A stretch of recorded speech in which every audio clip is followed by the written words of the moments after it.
안녕하십니까. 오늘은 32강입니다. 리의 주제 문제에 대해서 말씀드리겠습니다. 성리학에서는 일반적으로 리가 키를 주제하는 것으로 해석을 합니다. 주로 마음이 작용을 할 때 도덕적인 판단을 내리는 것을 리의 주제 때문이라고 이렇게 설명을 합니다.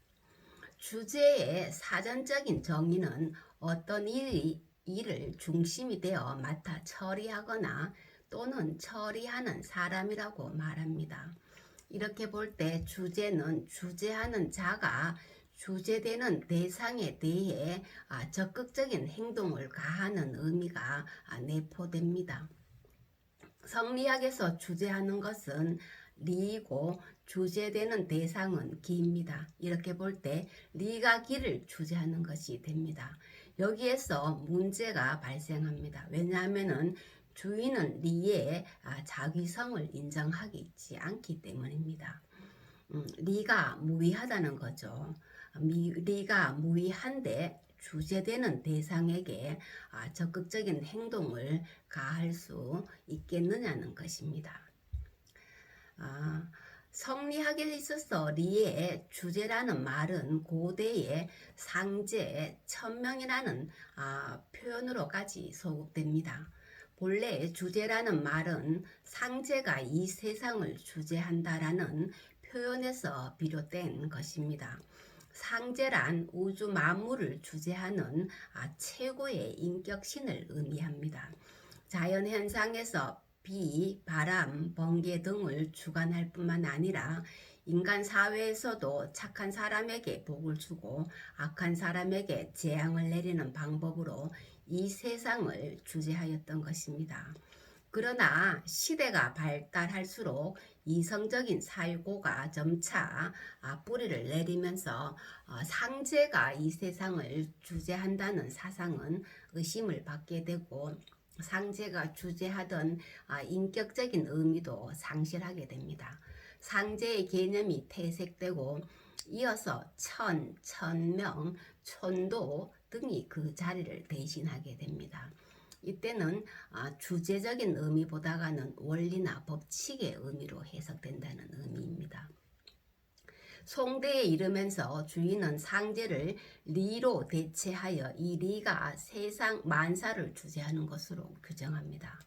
주인은 하늘의 인격적 주제가 있어서 죄와 악을 판단한다고 말하는 것은 참으로 옳지 않다. 인격적 주제가 없다고 말하는 거죠. 그렇다고 전혀 주제하는 것이 없다고 말하는 것도 옳지 않다라고 말합니다. 이 세상에 인격적 주제자가 존재하는 것은 아니지만 그렇다고 이 세상에 전혀 주제하는 자가 없는 것도 아니라는 말입니다. 이 세상에 착한 사람에게 복을 주고 악한 사람에게 재앙을 내리는 이러한 그리고 자연 현상에서 비바람을 몰아치게 하고 이런 인격적 주제자가 있는 것은 아니라는 거죠. 그렇지만서도 이 세상에 전혀 주제자가 없는 것도 아니라고 이렇게 주인은 말합니다. 그리고 이어서 상제란 네가 주제하는 것을 뜻한다. 라고 하여 이 세상을 주제하던 인격적 주제자인 상제 대신에 리가 이 세상을 주제하는 것으로 규정합니다. 다시 말하면 세상사가 다양하게 전개되는 것은 상제가 주제해서 그런 것이 아니라 리가 그렇게 되도록 주제한 것이라는 말입니다. 주인은 주도니의 태극도서를 해석하여 하늘의 일은 소리도 없고 냄새도 없으나 실제로 조화를 이루는 근본이요 만물이 되는 근거라고 말합니다. 여기서 하늘의 일이란 리를 표현한 말입니다. 다시 말하면은 리는 소리도 없고 냄새도 없지만 실제로 조화를 이루는 근본이요 만물이 되는 근거라는 말입니다. 이것은 상제 대신에 리를 이 세계의 주제자로 등장시킨 것입니다. 상제 대신에 리가 이 세상의 주제자로 등장하면서 주제의 의미도 바뀌게 됩니다. 상제가 세상 일에 하복을 주관하는 인격적 주제자라면은 주인은 리는 소리도 없고 냄새도 없는 형이 상의 것으로서 만물의 법칙이나 표준의 뜻이 됩니다. 다시 말하면 우주 질서 속에 필연적으로 규정되어 있는 원리, 법칙, 표준 등을 리의 주제로 이해하였던 것입니다. 이것을 이법적이라고 말합니다. 그렇지만 리의 주제가 어떤 법칙이나 표준으로서만 존재한다면 인간의 도덕적인 당위나 선악의 가치 문제에서는 어떻게 설명될 수 있을까?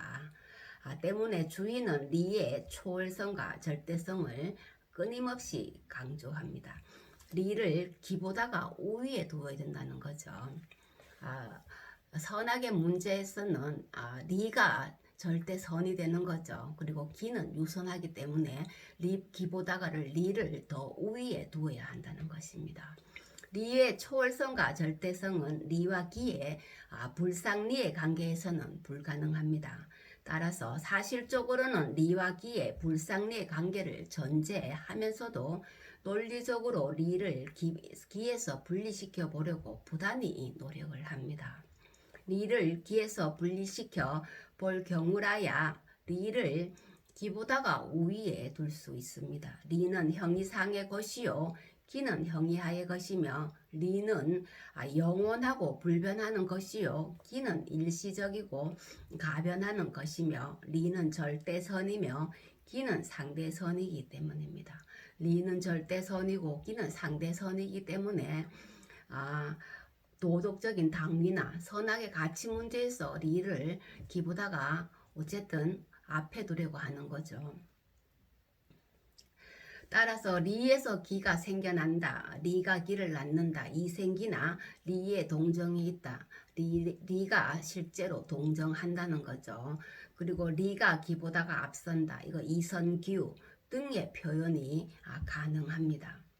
특히 이것이 인륜 도덕의 가치 문제와 연결될 때 상대선인 기보다 절대선인 리를 우위에 두지 않을 수 없습니다. 리와 기의 관계를 다르게 설정함으로써 리의 주제에 대한 의미도 달라집니다. 리와 기의 불상리한 관계 속에서는 리의 주제가 법칙이나 표준의 의미가 되고 리와 기의 불상잡의 관계 속에서는 리의 주제가 능동적인 의미가 됩니다. 리의 주제를 능동적으로 해석하는 대표적인 학자가 태계죠. 태계 이황입니다. 태계는 이렇게 해서 리를 상제의 개념으로까지 해석을 합니다.